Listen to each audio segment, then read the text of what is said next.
Всем доброго времени суток и добро пожаловать на мой канал. На моем канале не только рецепты для волос от выпадения, для восстановления волос, для улучшения качества волос, но и также я иногда показываю рецепты народной медицины, которые применяет вот именно моя семья. Мы очень редко пользуемся какими-то аптечными медикаментами, все только народное, какие-то травы, какие-то ягоды. И вот сегодня рецепт очень хорошо будет помогать от кашля и также для восстановления организма после перенесенных каких-то вирусных инфекций, кашель после пневмонии, после бронхита, вроде бы уже вылечились, все вроде бы уже проходит, но кашель такая, скажем так, зараза, которая очень долго беспокоит нас, и кашель не проходит в течение и месяца, и даже переходит на второй месяц. Мы кашляем, дети кашляют. Ну, кто с этим сталкивался, многие знают очень. Как раз такой рецепт, и, кстати, очень хорошо для тех, кто переболел, когда нету сил, когда нужно восстановить жизненную энергию, силу. Как раз таки вот подойдет этот рецепт. Это рецепт с облепихой. Про облепиху, наверное, рассказывать много не надо.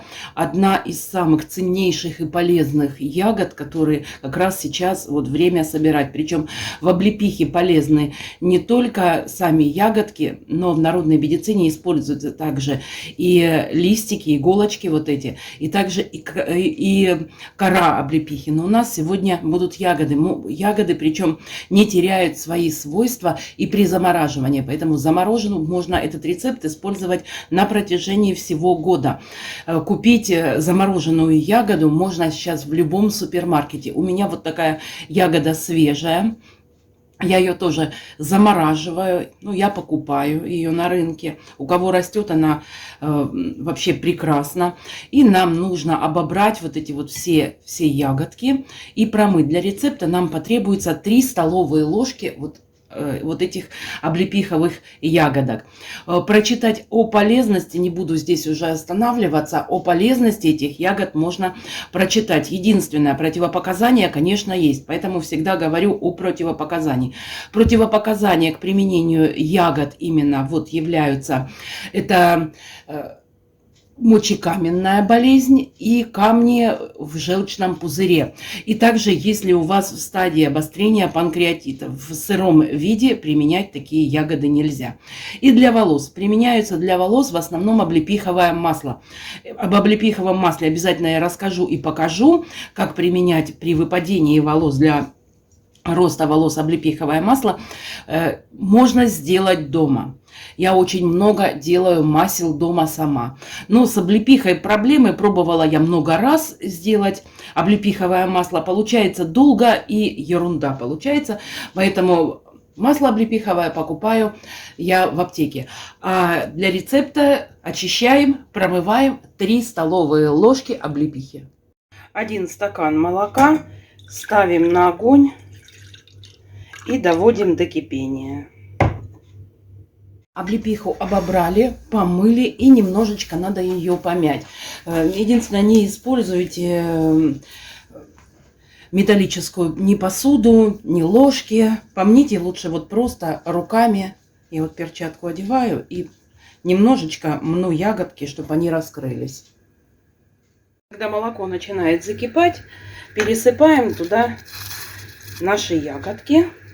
Уменьшаем огонь и варим 10-15 минут на маленьком-маленьком огоньке. Я проварила 15 минут. Смотрите, естественно, что у нас отошла сыворотка, так как в облепихе очень много витамина С. И это не пугайтесь, это вот нормально, это так и должно получиться. И теперь это все, прям пока горячее, нужно процедить через сито в какую-то емкость, стакан или в баночку.